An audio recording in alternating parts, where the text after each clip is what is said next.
Welcome, ladies and gentlemen, to my talk today on the climate scam. Because we all know it's a scam, don't we? Yeah? Okay. That's quite clear to most of you here already. So I'm preaching to the already converted. My name is Neil McRae. For many years, I was a senior lecturer at King's College London, working in a very woke and green environment.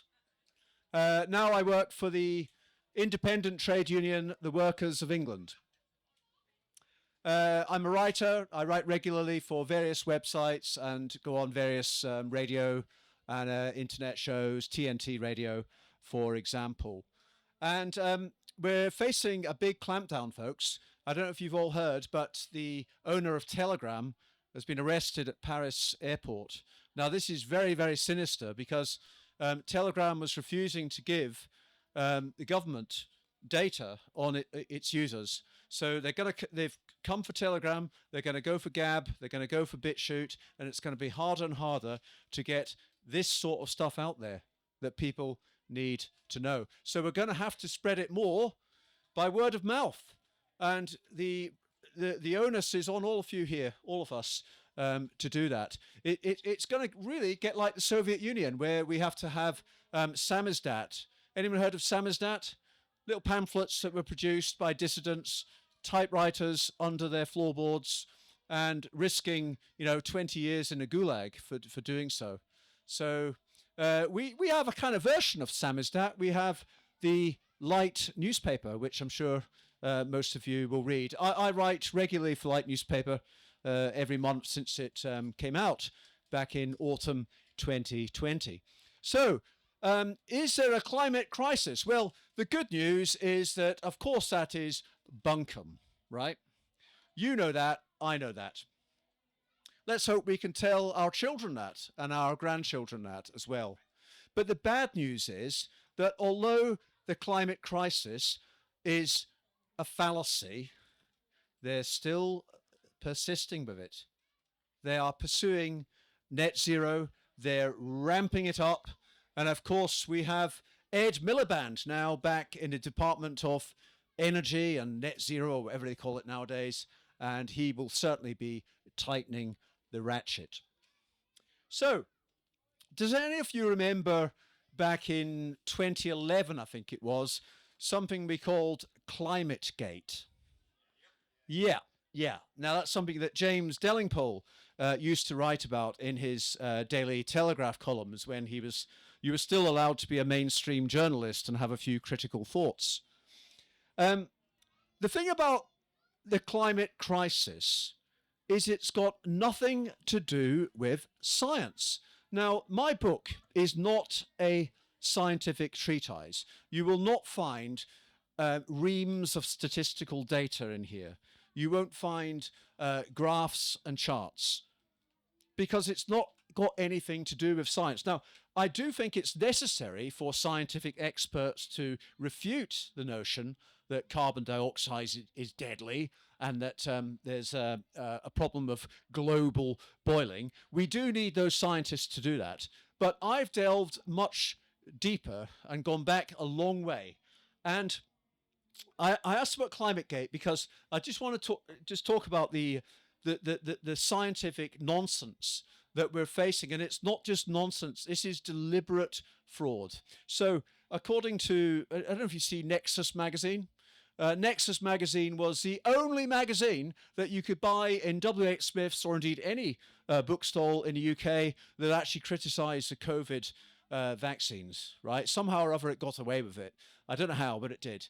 And Nexus has been going on about the global technocracy that's being developed around us for many, many years. Now, ClimateGate, according to Nexus magazine, 3 themes emerged in the thousands of emails that were leaked from the University of East Anglia Climate Research Unit. And these themes were as follows. Firstly, that prominent scientists central to the global warming debate are deliberately concealing rather than disseminating data. Secondly, these same scientists pursue global warming research not as objective scientific inquiry, but as a political cause. And thirdly, the email showed that many of the scientists actually admit that the scientific argument for global warming is weak and that it's dependent on manipulation of data and statistical modeling. And of course, we can talk to Neil Ferguson all about that. You can get models to produce any result you want, just as you can get a PCR test to do the same. So I'd summarize in 2 words what was going on there with ClimateGate. It's nothing short of scientific misconduct, but unpunished. So why are they doing this? Philosopher Roger Scruton once said, "Intellectuals are naturally attracted by the idea of a planned society, in the belief that they will be in charge of it." The left versus right paradigm is outmoded and futile. I'm sure most of you have come to realize that. It's useful only to the ruling class for divide and rule, to mask what's really going on with our political system and our institutions. But the ruling class doesn't just simply pit one side against the other, left versus right. They choose a side, don't they? They support one side against the other. They egg it on, the conflict, as we've been seeing recently in this country with the protests or riots. Now, the relevance to green ideology is that the focus of my book is on how they're creating a technocracy, a 2-tier society, and a technocracy is basically total control of population and resources using the tremendous advances in technology. I mentioned green and woke from my university days, both things highly prominent if you work in an academic environment. You could get the idea, or people could get the idea generally, that these 2 movements, green and woke, are fairly recent things. It's like we didn't talk about transgender stuff 20 years ago, did we? We didn't talk about net zero 20 years ago, did we? Right? But actually, both of these movements, they can seem like they're different things, independent of each other, but actually they're inextricable and they go back a long way, as I describe in my book. Woke is of the political left. So, communism, perhaps. The other, green, is associated with right-wing economics, right? Okay, and I'll explain this. So we've got cultural Marxism, woke. Woke is like the advanced stage of cultural Marxism. And we've got corporate fascism. And people sometimes say the Great Reset is communist. And other people say, no, it's not communist. These people like Klaus Schwab, they're not hardly Marxists, are they? They say, no, it's corporate fascism. It's extreme capitalism. Well, both are right. But the thing is that the technocracy that they're creating is not about political ideology at all. It's not about politics. The ideology is simply to create an elite-run society with everybody else reduced to a state of neo-feudalism. There won't be many jobs, and once the jobs go, you'll be useless eaters. Right? And it's undeniable now. They're not hiding it, just how much they're using the green agenda to pursue depopulation. Okay, but some people still have a problem with seeing cultural Marxism as somehow relevant to the green agenda. I get challenged on that quite a lot. Well, let's go back in time, shall we, to the Russian Revolution. Anthony Sutton, who wrote Wall Street and the Bolshevik Revolution back in 1974, and he proved that there was a close link between American corporations and Soviet revolutionaries. But most Western historians, with a degree of Marxist bias, refuse to consider any alliance between those two seemingly very separate and contrasting and different things. When I was at university, I would sometimes present to students the horseshoe diagram. Is anyone aware of the horseshoe diagram? Okay, so the horseshoe diagram, so you've got, it's a representation of politics. So you've got the center, so that's like the top of the horseshoe. And then as you go down one prong, you've got like social conservatism, and then you've got nationalism, and then you end up with fascism, right? And if you go down the other prong, you've got social democrats, and then you've got socialists, and then you've got communists, right? But what happens with a horseshoe is the two prongs come together, don't they? And that's because totalitarianism is like that. Totalitarianism doesn't really care about democracy or political ideology. It's simply a blunt instrument of power.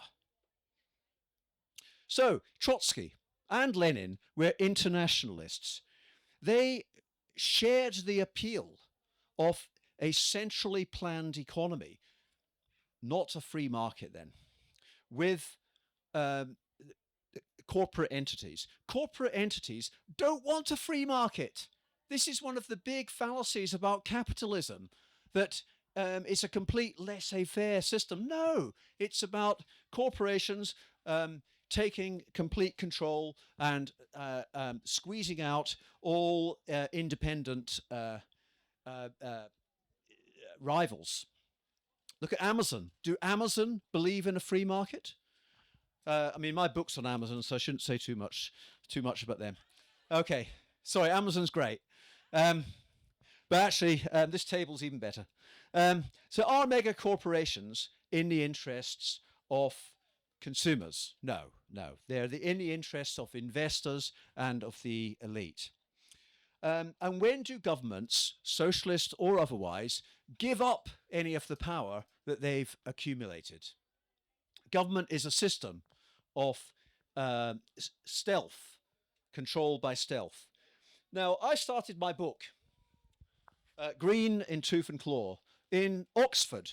There was a rally in Oxford in, I think it's January 2023. Anyone go to that? Oh, wow, look at this. It's a small world, isn't it? We're a tightly knit community. For those who don't know, there was a rally organised in Oxford because they were bringing in something like a low emission zone or something like that, but basically blocking off streets so that people couldn't leave their own area without going a really long way around. And the aim was to basically turn Oxford into a divided up sort of 15-minute city. Yeah. So this is all coming. ULEZ in London. Has anyone paid an ULEZ charge here in London? Okay, some of you have had to pay it, right? Right.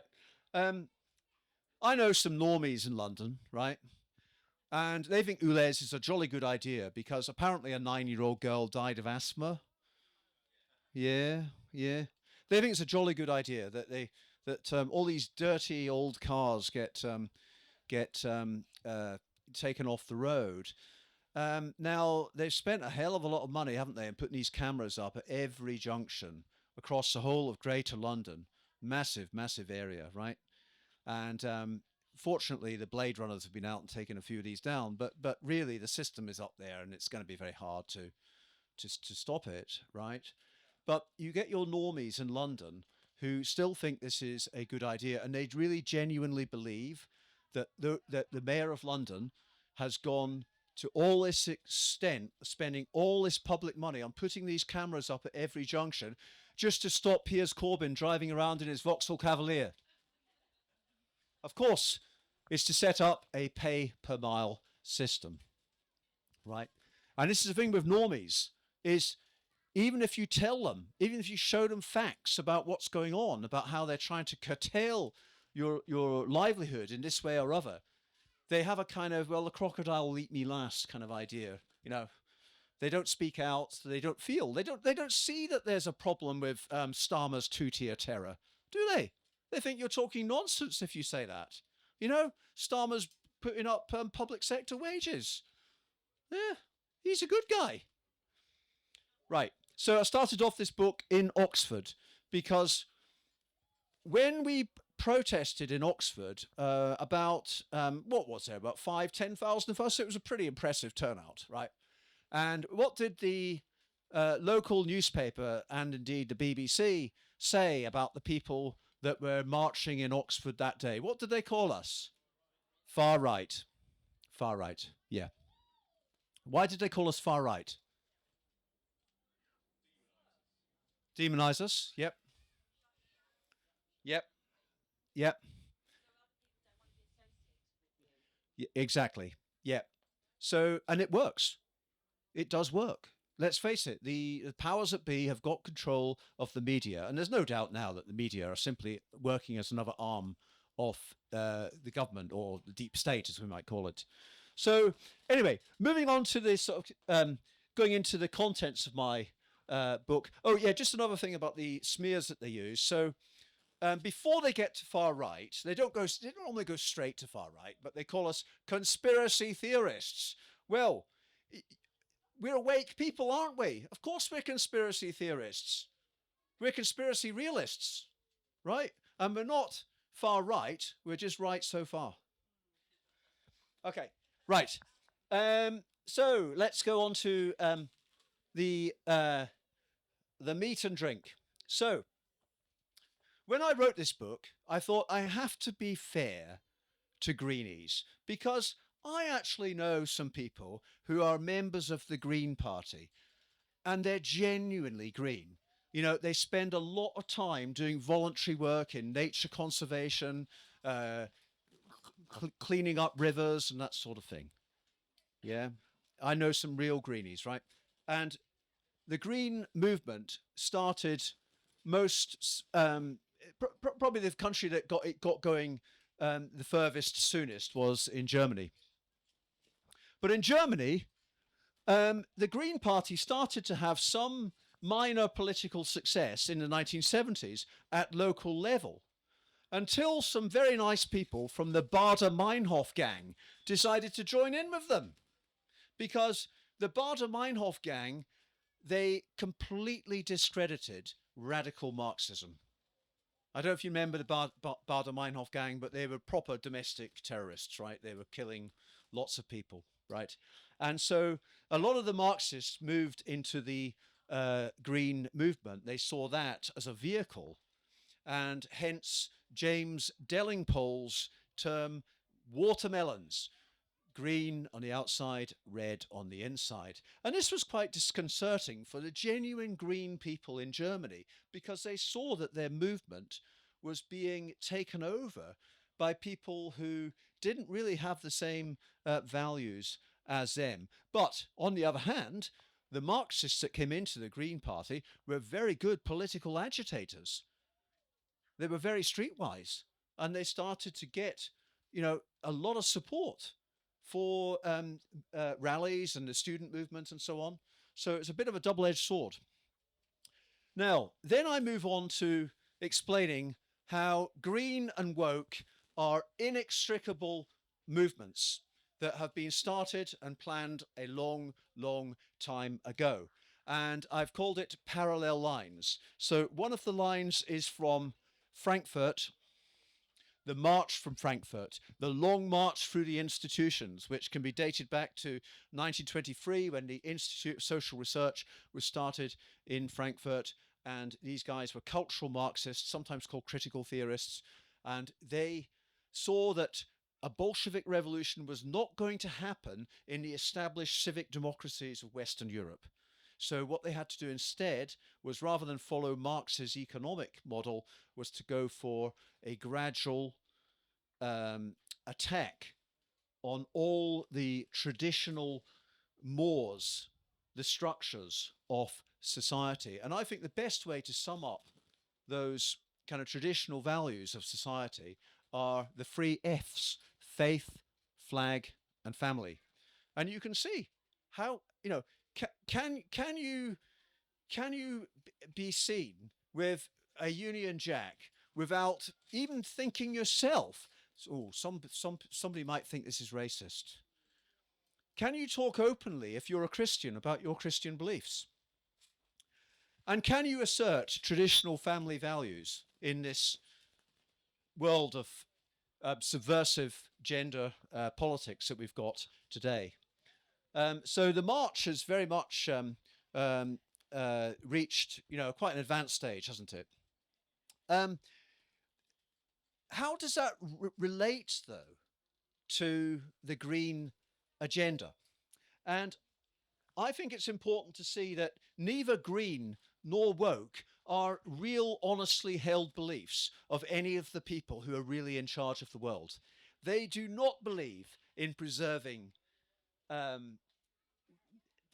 natural sort of harmony or anything like that. They're transhumanists. They do not believe in the rights of minority groups. They pretend to, but they don't care. Trans people, people of ethnic minorities, people of any minority group at all are just useful to them in pursuing their agenda. And divide and rule is always a very tried and tested and effective tactic that they use. So the other parallel line is from Columbia to Washington. Not Columbia the country, but Columbia University, which is where the cultural Marxists gained a foothold in America in the 1930s, when all the cultural Marxists, most of them were Jewish. So they all fled Germany. Many of them went to the US, and Columbia University was where they really established themselves. And over decades, Herbert Marcuse was one of the most famous. His was the phrase "make love, not war," and in the 1960s he became a big figure. He invented cancel culture. He invented the concept of repressive tolerance. If you've got the wrong views, if you've got, if you're supporting those traditional values that I mentioned earlier, you don't deserve a platform. You should be deprived of a platform because your views are hate. So Herbert Marcuse invented cancel culture. And over time, the agenda of the cultural Marxists working at Columbia University became the policy of the deep state in Washington and much more significantly, the United Nations. There's one think tank that has had more influence on the world we live in today than any other, and hardly anyone has heard of it. So I'm going to challenge you, the audience, now, because I'm going to ask you, who can tell me the think tank? And I'll give you a clue. It's not the World Economic Forum, who are, of course, tremendously influential with Klaus Schwab and their annual shindig at Davos. But there's a think tank that's had much more impact even than the World Economic Forum. Willsie's got to go for it. Fabian Society is an excellent guess. It's an excellent guess. And it's not really, is that a think tank? Can we call it a think tank? They still describe, okay. Well, I'm going to say you must at least be partly right, if we include that as a think tank. Royal Institute of International... Chatham House, yeah. Again, very good, a very good suggestion. Trilateral Commission, again, a very good suggestion. And who's perhaps the most famous member of the Trilateral Commission in British politics? Tuti Akir, yeah. Council on Foreign Relations, again, hugely influential. These are brilliant. These are fantastic. I mean, Tavistock, this is amazing. This is... well, the thing is that... I'll take one from Simone. Yes! The Club of Rome. Gold star. But look, all those organizations you were mentioning before the Club of Rome were all very, very influential bodies. And it just shows how important the Club of Rome must be. If I'm arguing, they're even more important than the Trilateral Commission, Chatham House, and the Council on Foreign Relations. So let's go back to the 1960s briefly. And 1968 was Anno Domini, as I call it in my book. That was when climate change was instilled as a way that they were going to pursue something they'd started a long time further back. So Charles Darwin's theory of evolution led to social Darwinism, an idea that humanity was doing the opposite of nature by survival of the unfittest. So the idea of having, culling the masses, the working class masses, came in with social Darwinism. It was then put on a scientific footing, by Darwin's cousin, Sir Francis Galton, and it was called social Darwinism as a scientific as a sort of pseudoscience, really, eugenics. Yeah, eugenics. Okay, I mean, some aspects of eugenics could arguably be based on real scientific principles, but it became just a means of the intellectual class talking about how the lower classes could be reduced in a number, could be controlled and reduced in number. And the first chance they got to enact their population cull was the First World War. Does anyone here really believe that the First World War started because Archduke Ferdinand was shot in Serbia? No, we're not having that, are we? Very good, very good. So a massive cull, First World War, wasn't it? And anyway, after the Second World War, eugenics, which had been huge in all intellectual circles and political spheres, in the first half of the 20th century. After the Second World War, it became discredited by the Nazis. Yeah, and so Julian Huxley, who was the first director of UNESCO, which is the United Nations scientific agency, he said, basically, I mean, this wasn't his words, this is me paraphrasing. He said, eugenics is dead. Long live eugenics. Okay, so we have to rebrand it. And they decided to rebrand it in the color green. Okay, so jump forward to 1968. Two very important things happened in 1968. The first one was Paul Ehrlich's book, The Population Bomb. Right? He argued that in that book, he was a bit like Al Gore. He said that some terrible things were going to happen in 20 years' time unless we do something quickly. So he said, if we don't do something to cull the population, then in 20 years' time there's going to be a massive famine. So by the 1980s there'd be famine and mass death. Right?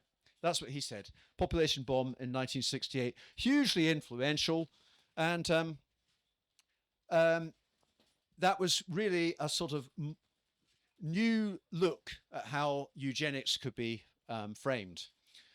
Humanity is causing itself is leading itself to an existential crisis. The other big thing in 1968 was the founding of a think tank at the Rockefeller estate in Italy called the Club of Rome. And the Club of Rome, their objective was to teach the world that there is a man-made climate emergency coming, okay? And the Club of Rome had its first report in 1971 called The Limits to Growth, in which it blatantly said that there is a cancer on Earth, and that cancer is humanity.